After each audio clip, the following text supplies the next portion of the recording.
Start recording. Yes, thank you. Oh, okay. So today we know from Cartesian coordinate system if there is an a point xy, and a triangle that you can make. This is x, this is y, this is say r.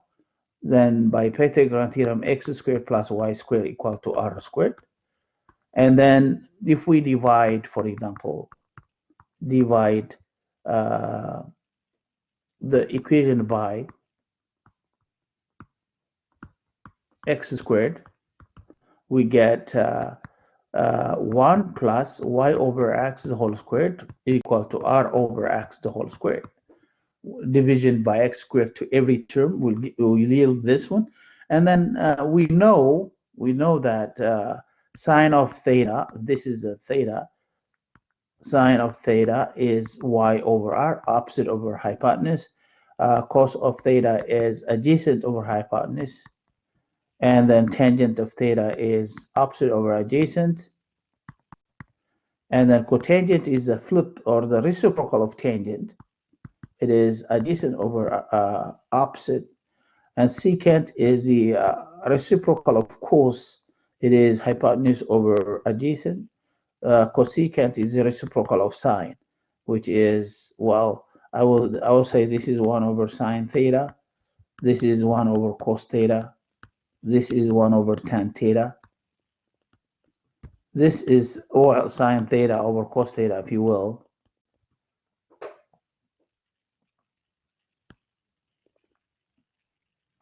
I will add those. Anyway, cosecant theta is r over y. Okay, so accordingly, y over x is this. So 1 plus tan squared of theta is r over x. R over x is this. So secant squared theta. There you have one identity. Well, technically, did I say divided by x? Okay.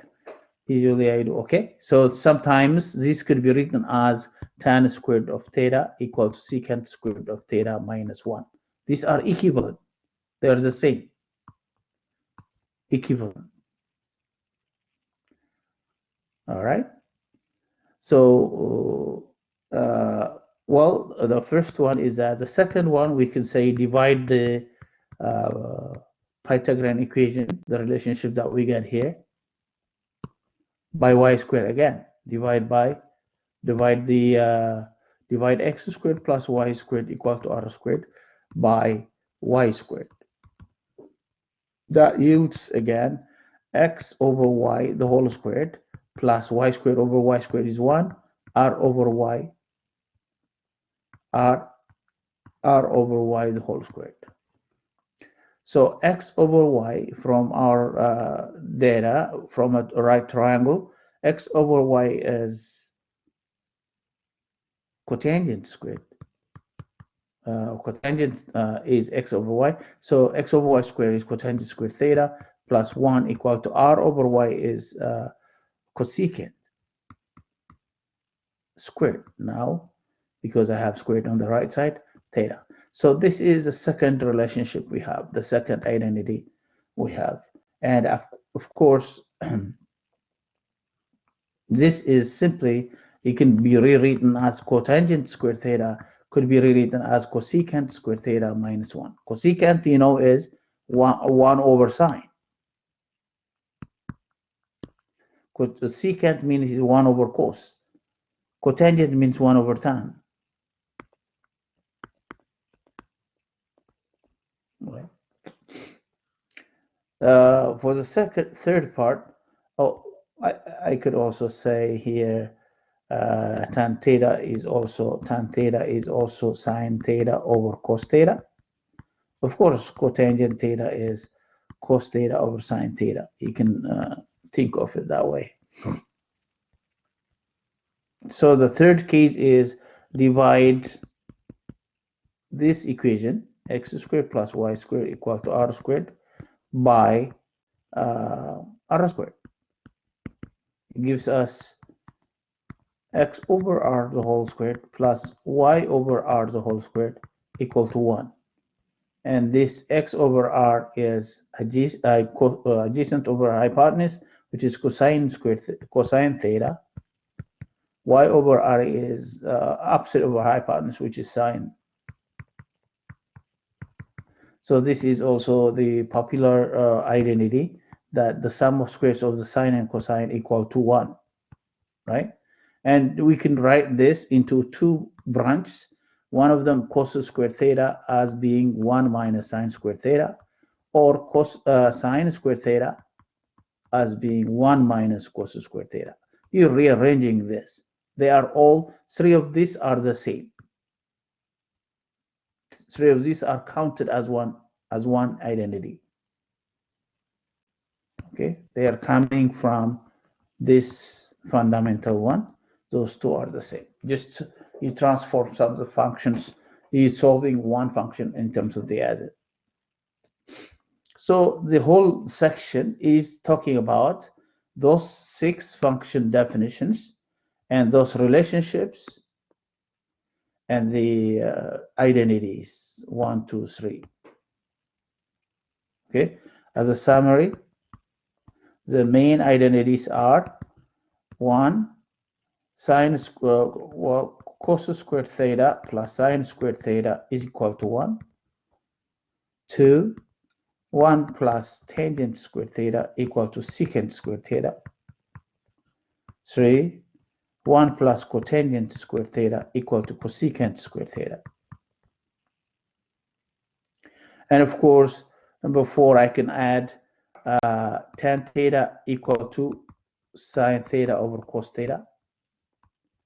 Number 5, cotangent theta equal to cos theta over sine theta. Of course, from both of this, tangent is tangent of theta or cotangent of theta is 1 over tan theta. You can show that.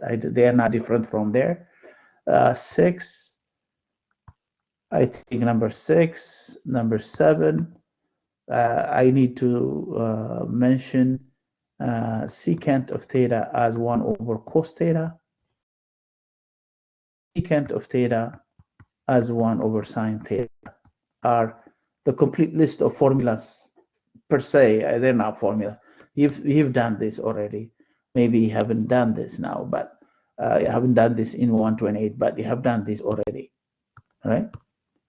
But anyway, they are testing you on the problem set. They are checking if you know those, how to apply those within the given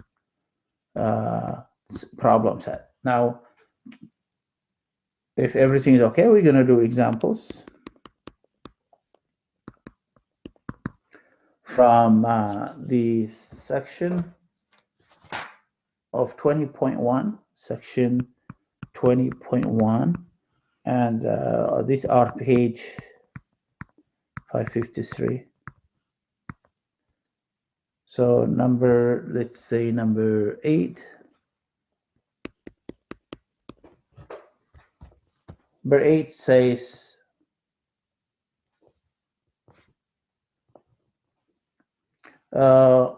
multiply and simplify. Multiply and simplify. Okay, so they give us tan y into cotangent of y plus 3 cosine of y. So here, this is, you want to simplify, I want to multiply tan y times cotangent of y plus 3 tan y times cos of y. Okay, I want to ask you a question. What is tan y times cotangent of y? According to the definition we had, you know. What is the product tan y times, yes, we said, that's 1. Exactly, because they cancel. One is the reciprocal of the other. We say that tan y, I mean cotangent is 1 over tan. So if you multiply by tan, it gives you 1. So this is 1. So therefore, this is 1 plus 3. What's tan? I know cosine, if I multiply to tan, and if you write tan as sine over cos, you can be able to write it better. So you see cos means cos over 1, so cos cancel. So this is 1 plus 3 sine y. That is a simplified version of it. Okay? Is there any questions? Please ask me. You can write. If you don't want to speak, you can write, and I'll check if it's not clear. For some of you, it's brand new, so let me know. So cosecant of x minus 1, cosecant of x plus 1 is what? Is so simplify. Anyway, in the difference of two squares, right? We studied this in 128 as say x squared minus y squared as being x minus y, x plus y. So if they give you this, you can write it this way. This is exactly what it is. So a minus b, a plus b is what I got. So the result must be a squared minus b squared. So that is actually cos squared of x minus 1 squared is 1. And we know cos squared minus 1, I mean, is it cos? No, cosecant. It is cosecant. 1 over sine. Cosecant squared minus 1. Do we have cosecant squared minus 1? Yes, cosecant squared minus 1 is cotangent squared.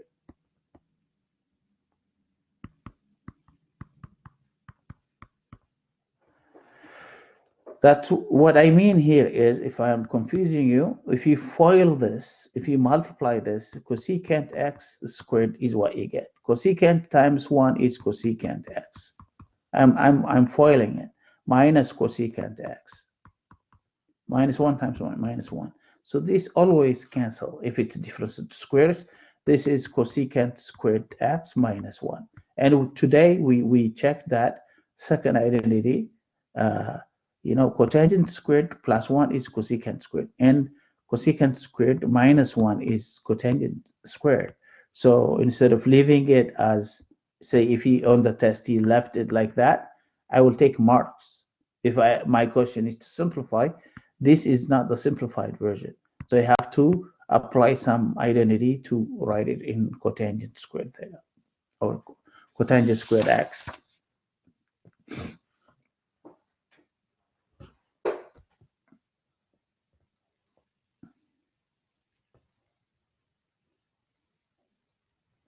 So number, what is number 16? Well, cotangent squared u, cosecant squared u minus cotangent to the 4 of u.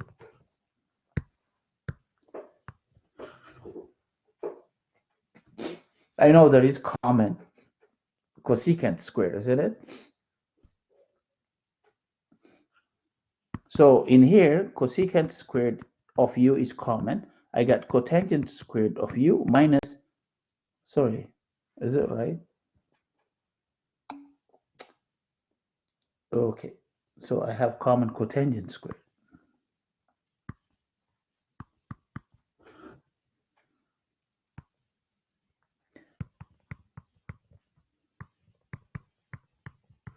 So what's common is cotangent squared, okay?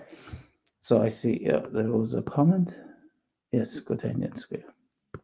So the question is cotangent squared is common on both. You pull out cotangent squared. What you left with on the first expression is cosecant squared, and the second one is cotangent squared. And you know this is identity, isn't it? Did we check it that way?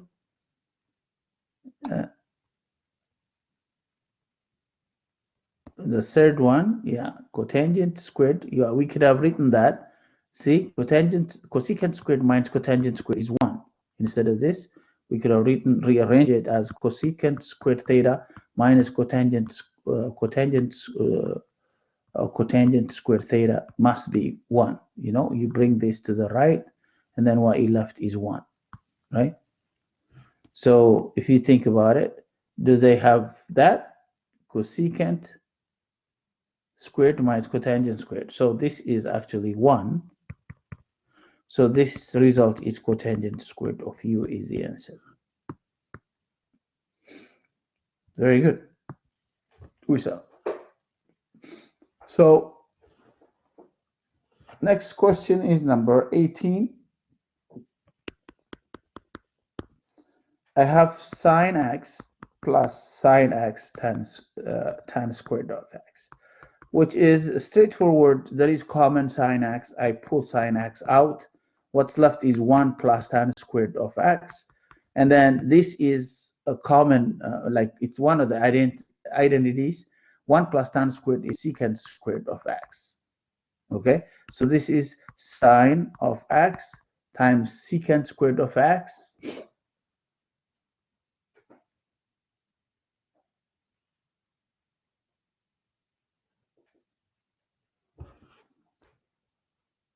Yeah, sine x secant squared of x. Of course, you could do further. You could do further, and then sine x times 1 over cos squared of x. You could even do this as sine x over cos x times sine x over cos x, which is, no, sine x over cos x, 1 over cos x. Then this is tangent. This is secant. Tangent of x, secant of x. Right?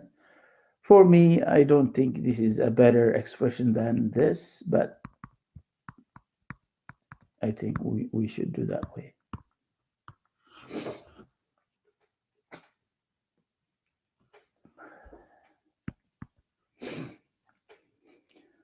All right. If you have no questions, it means you are following me. I'm assuming. Number 24. Now, from now on, what they are asking is prove the following identities.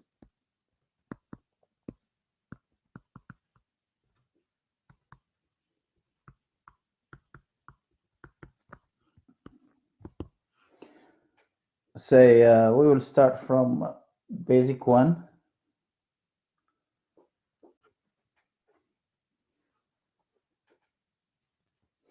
Number 22, the same page and section. Proof, well, proof is noun. Cotangent of theta times secant of theta equal to cosecant of theta. That's very straightforward. In proving identities, start working on one side and the other side. Show that it is equal to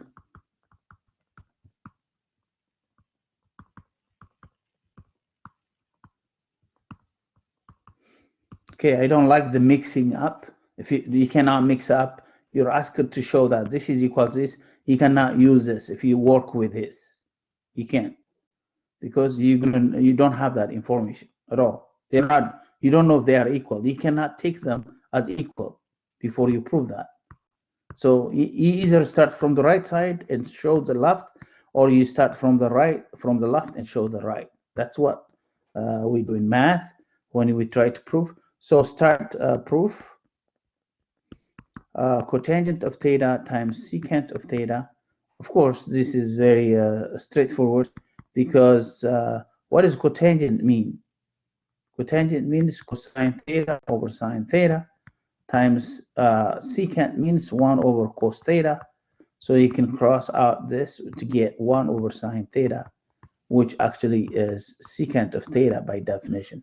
So therefore, the left-hand side equal to right-hand side, as you can see, right?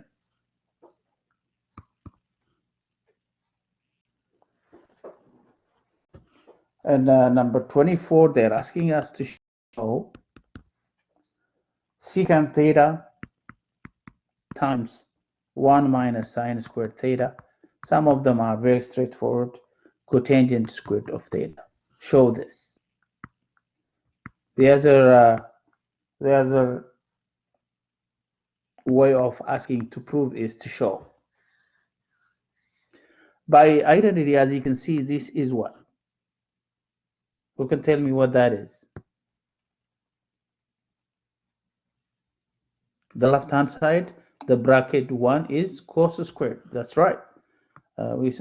So secant theta times cos squared theta. This is right, really cos squared. You don't need brackets actually. This is the left-hand side. We start with the left-hand side, which is, I'm going to write it down. Secant of theta, 1 minus sine squared theta becomes secant of theta times cos squared theta. Is this really cotangent? Well, cotangent squared theta, what is, was it cotangent squared theta? Okay, let me say number 24. Actually, I made a mistake. I was mixing both questions, 26 and 24. They are asking you that. So 1 over cos theta is secant times cos squared theta, and then you can see that they are eliminated to give you cos theta, which is the right-hand side. So the theorem or the identity is proved.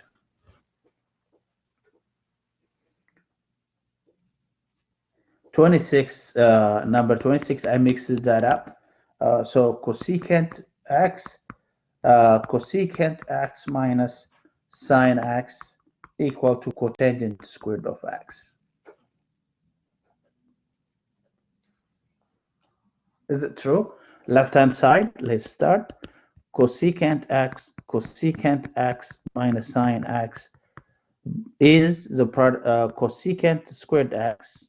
When you multiply cosecant times cosecant, you get cosecant squared x minus what is cosecant x times sine x. This must be like, you don't even have to think about them. They should come by the definition, by their definition, intuitively. And so the answer is 1. Yes. So the answer is 1 because this cosecant is defined as 1 over sine. The cosecant and sine are reciprocals. They're both reciprocals. So if you multiply reciprocal numbers, you get 1. What is a times 1 over a? It's 1. If a is not equal to 0, of course. So reciprocal functions, what are they? Sine x with cosecant x. Secant x.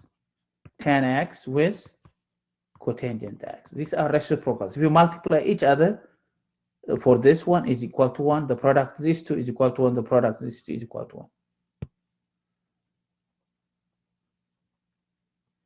So here, cosecant times sine is 1, so that's it. And then from identity, we have 1 plus cotangent squared equal to cosecant squared x. And then this is cosecant squared x minus 1 is cotangent squared x. So this is cotangent squared x by definition, or not by definition, by the identities that we had. That's number 2 or number 3?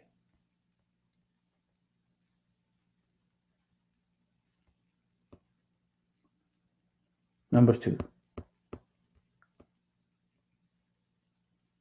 Okay.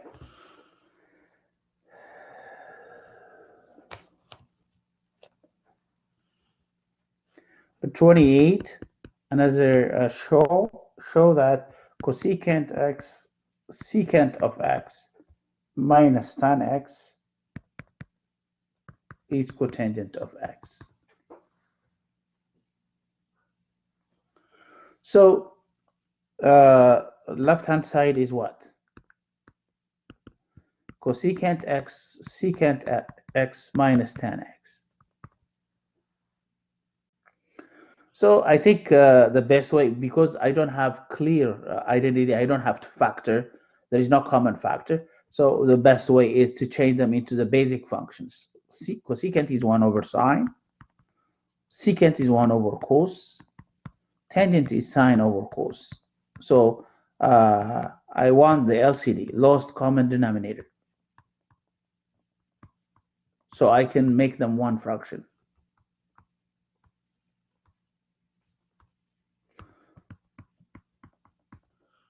The LCD to make is actually sine x cos x already multiplied. So I got to change that into sine x cos x on the denominator.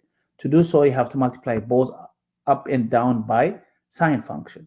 1 over sine x cos x minus sine squared of x sine x cos x. When I'm multiplying the denominator by sine, I got to multiply the numerator by sine. That's why I got sine squared on the top. Now I can, because I have the same, see, a over b minus c over b is a minus c over b. So I have a common denominator. I can just add or subtract accordingly. In this case, it's subtraction 1 minus sine squared of x over sine x times cos x. Now I know this is something. It's the identity number 3. You know, sine squared x plus cos squared x equal to 1. And of course, cos squared x is 1 minus sine squared x, we said. So therefore, the top one is actually cos squared of x over sine x cos x. And then that is, you can reduce the cos by 1 degree on top. You get cos x over sine x, which by definition is cotangent of x, which is the right hand side. I know I might add too many steps to do it. You can cut a couple steps out, but really I need to see the reasoning behind. That is all about this proving. You know, the reasoning has to be clearly identified. You cannot quite jump a lot. You know, you can't. You have to show it to me that the every step prior to a step is a logical argument to make the next step. You know, so one step after the other has to be clearly identified with your work. You know.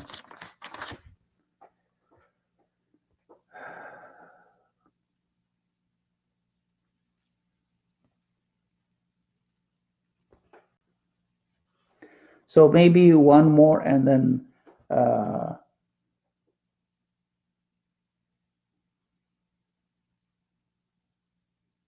so the number 34, I don't know if this is 1 plus cos of x over sine x equal to sine x over 1 minus cos x.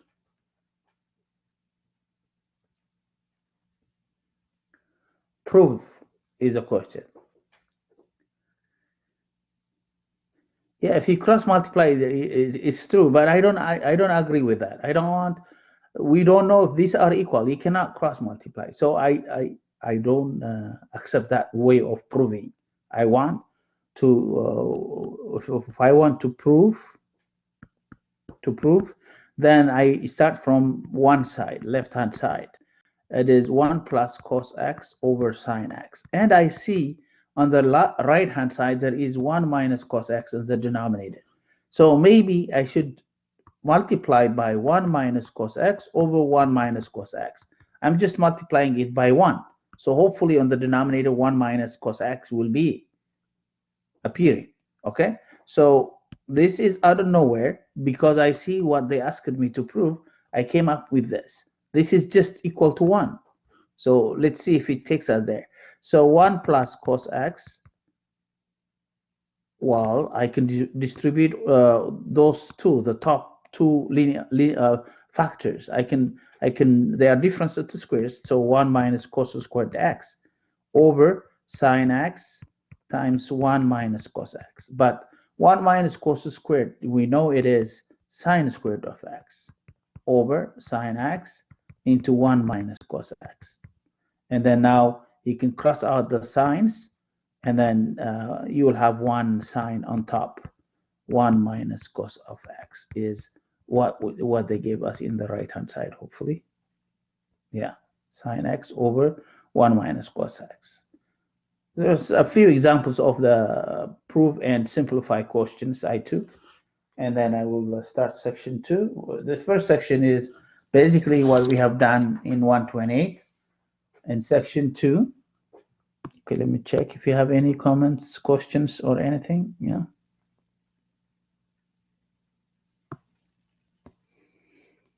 In section 2, oh, well, I could say homework from number 7 on this page.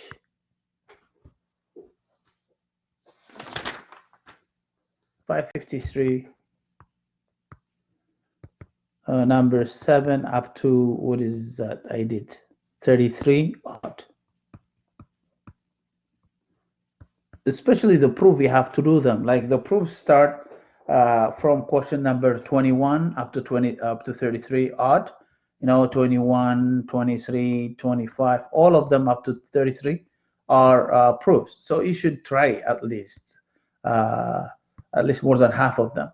For the other ones, you can skip a number because there are too many maybe. So you can do number 7, skip 9. You can do number 11, skip 13, kind of. But make sure you do them because without practice, these sections are very hard.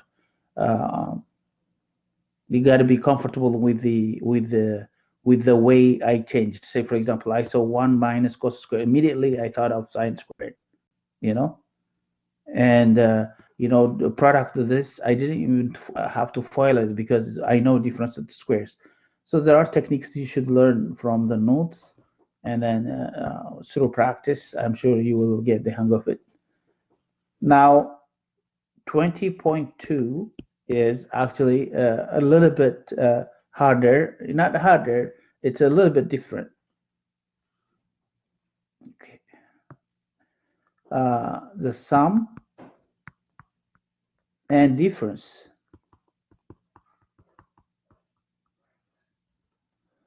formulas. So we are interested in finding 1, 2, 3.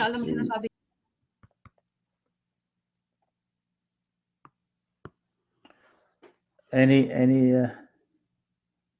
everything okay? Okay. So we have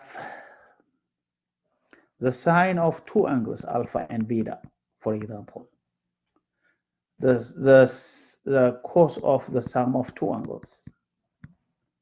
The sine of or maybe let me do this. The sine of the sum of two angles, the sine of the difference of two angles. The cos of the sum of two angles and the cos of the difference. And actually 5 and 6, the tan of alpha plus beta and the tan of alpha minus beta. These are the 6 formulas. Probably, I don't know, I will supply them to you. They're not, I mean, it's good if you memorize them, but if not, then they are very commonly found in notebooks or in calculators or in some software, mathematical software programs, if you will. So sine of alpha, cos of alpha, or cos of beta, plus cos of alpha, sine of beta. See, it's a mix of sine and alpha. This is a linear combination of sine and cosine, but under the mix. The mix, see, sine alpha, cos beta. Now they switch the functions on alpha and beta, cos alpha, sine beta. Sine, but there is good something to notice is if this is plus for the sine, this is also plus. If this is minus, then this will be minus. But all the same pattern: sine alpha, cos beta. What is it? Cos alpha, Yeah, cos alpha, sine beta. For the cosine, we get cos alpha, cos beta. See, we have cosine, cosine first, and it is, the sign changes. It becomes plus, the cosine plus whatever given, if you're given plus, then the expanded form is minus. Cos alpha, cos beta, sine alpha, sine beta.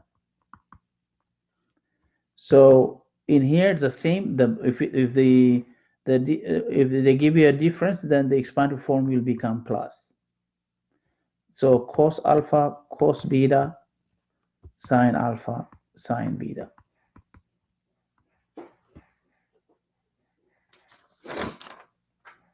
And for the tangent, this is tan alpha. If it's plus, it's plus on the top, tan beta, over 1 minus the product of the two. Well, the denominator would be minus if it's plus. 1 minus the tan alpha, beta, tan beta. So for the minus, it is tan alpha minus tan beta over, because this minus, the denominator will be plus, and then tan alpha times tan beta.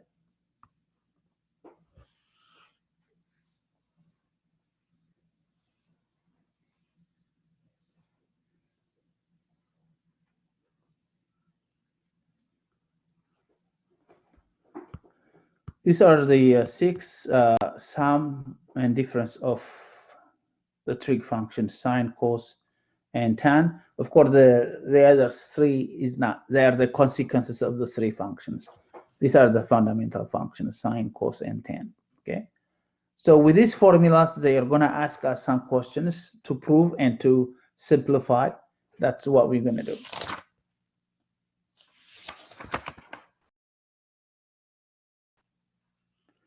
So any concerns? Nothing.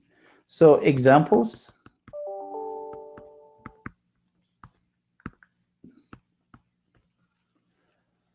Right. Examples are on section 20.2. They're on page 557. So let's start from number 6. They say that determine the values of the given functions as indicated.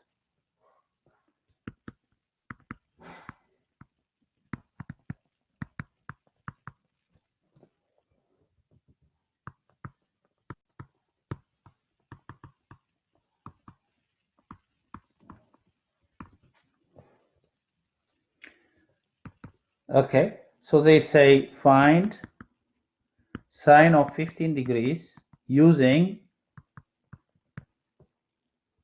15 degrees as we know it is 45 degrees minus 30. We're going to use 40 and 30 to explain 15. Difference of 45 and 30 degrees is 15. We're going to use sum and difference formulas to find the value of sine 15. In this case, the difference. So sine of 15 degrees is nothing but sine of 45 minus 30. By definition, what is this? Alpha, beta. Remember, when it's minus, and it is sine of the first, so cos of the second,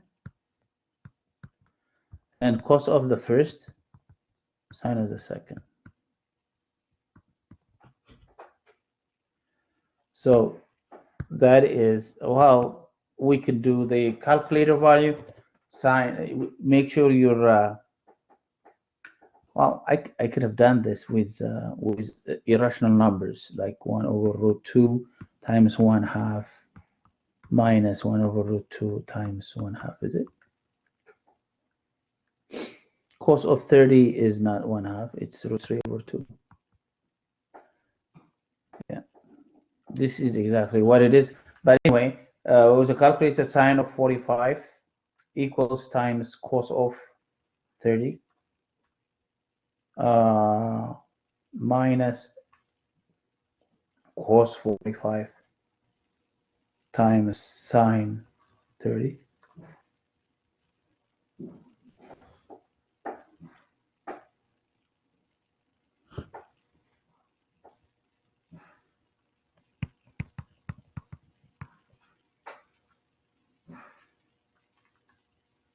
Yeah. So that's what I got. And then if you use just directly from a calculator sine 15, you get 0.2588 to 4 decimal places. Okay.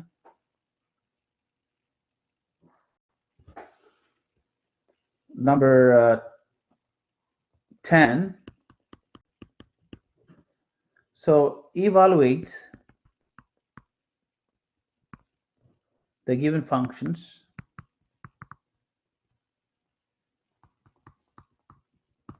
with the following information.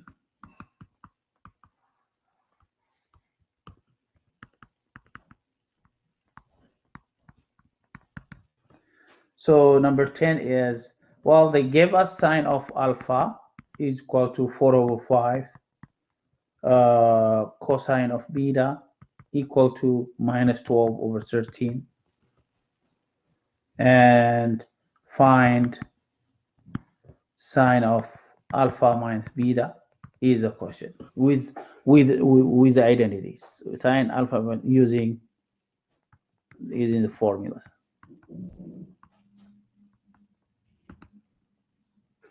So, well, I know sine of alpha minus beta, sine of alpha. I don't know what alpha and beta are, but I can talk about their values.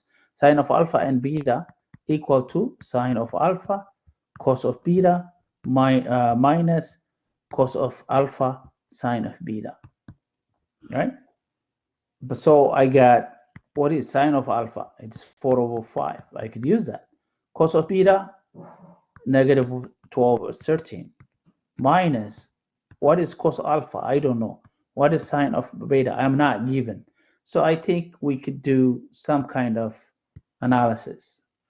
They also mention alpha is in the first quadrant. Alpha is a first quadrant angle,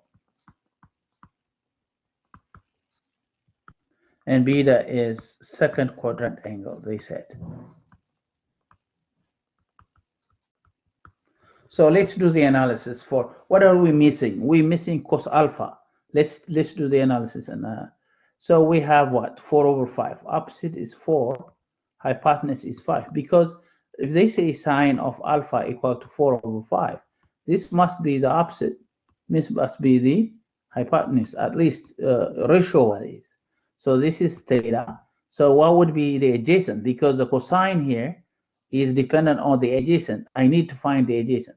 By Pythagorean theorem, I got x squared plus 4 squared equal to 5 squared. Then x squared is equal to, of course, 9.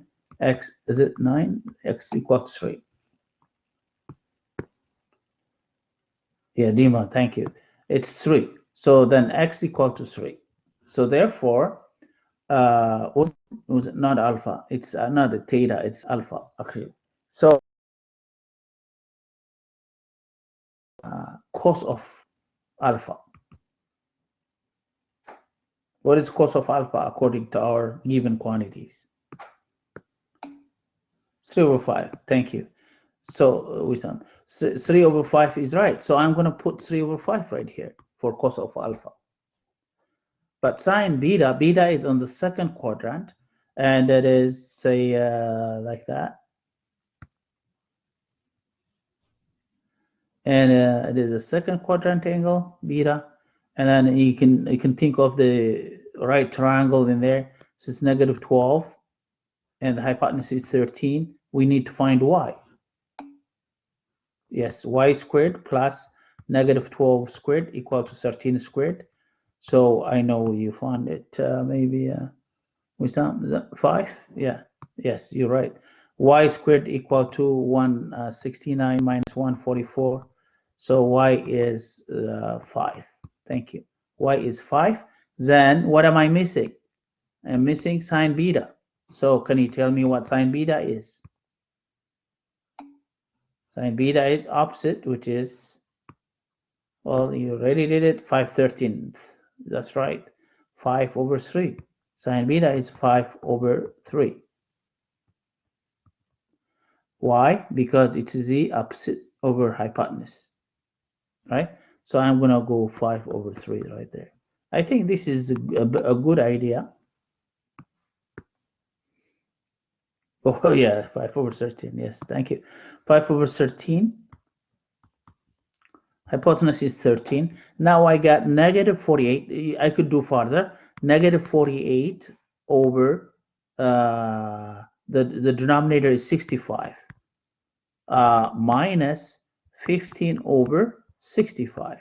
So now I could add them. It's -63/65. This is actually sine of alpha plus beta without knowing alpha and beta. Okay. Sine of alpha plus beta is this. In a fraction, 63 divided by 65.9692. It's approximately negative 0.9692.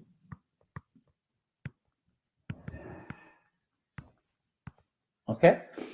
Another way is without doing this all, you could find alpha and beta from what they give us, isn't it? That's clear. From here, I could do second function sine and find alpha. And from here, I could do second function cos of 12/13. I could do beta reference. And then because it follows on the second quadrant, beta will be 180 minus beta reference. And then you could just sine of insert the angle that you found for alpha, insert the angle that you found for beta. I could do it. That's not the objective of this question, but you could have done it that way. So alternate way. So what is it? Yeah, so what is sine alpha 4.4/5 mean?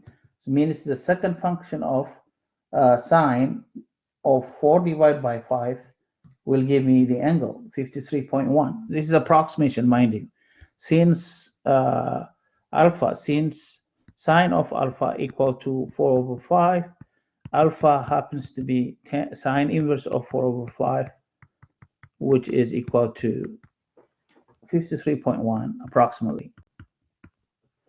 Since cos of beta they gave me as negative 12/13, negative 12/13, then beta reference is cos inverse of 12/13. We ignore the negative because it's an absolute value.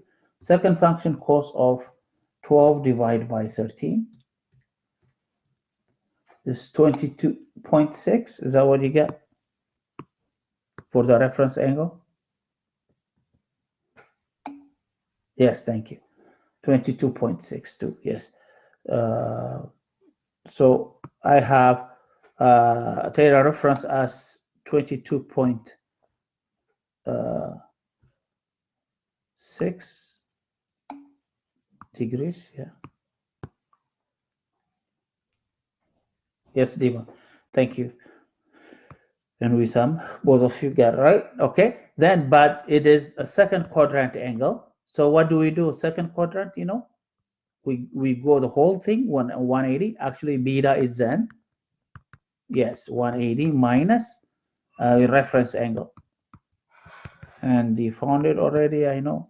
So 180 minus, which is 180 minus 22.6, which is 157. 157.4. Now, what does they want? They want what? Sine of alpha minus beta. Therefore, sine of alpha minus beta becomes sine of, what is alpha? 51.3 minus 157.4, which is equal to 51.3 minus 157.4 is negative sine of negative 106.1 degrees. And what is it?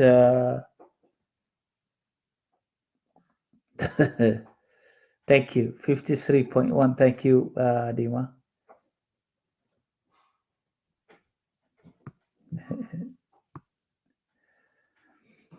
So it is. So the angle was wrong. Sine, second function, sine of 4/5. 53.1. Thank you. Thank you, Dima. 53.1.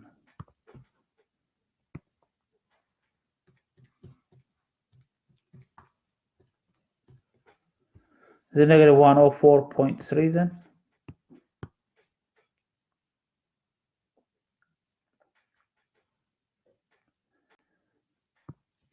So a second sine of. Should it be sine alpha cosine beta minus? No, we're not doing that. We did that already. We're done right here. Yeah, but we're done with that. We're done. Yeah. Oh, okay.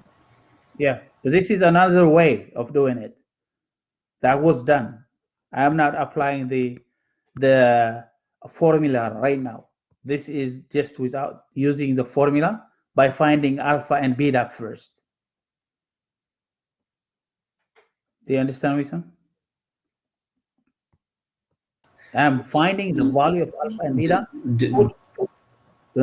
No? Okay. So I will explain.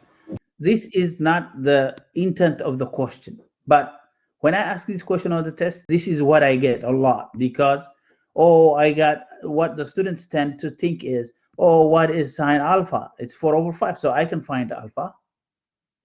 Cos of beta, negative 12 of 13, I can find beta, and then I can put alpha and beta in here. That's it. So that's an alternative way of, but the using the formula we are done already. Hopefully you understand me.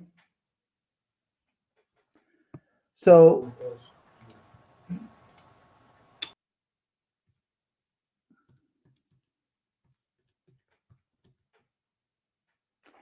as you can see, this is equal to negative 0.9690.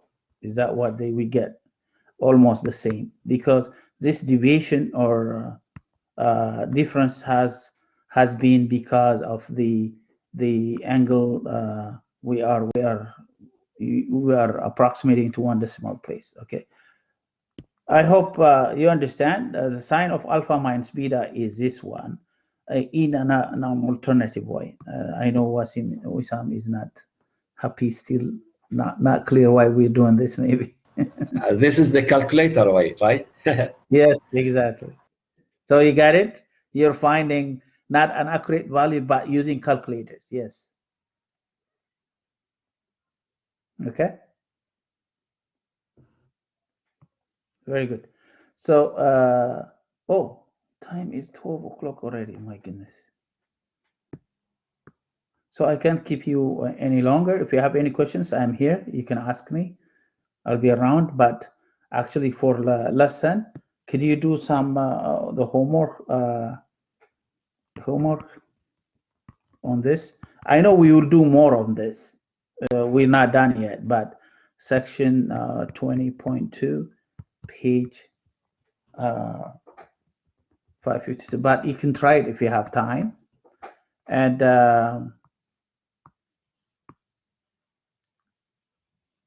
what was it?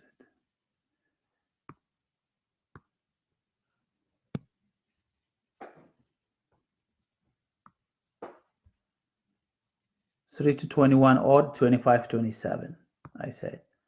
Numbers 3 to 21 odd, number 25 and 27, I said.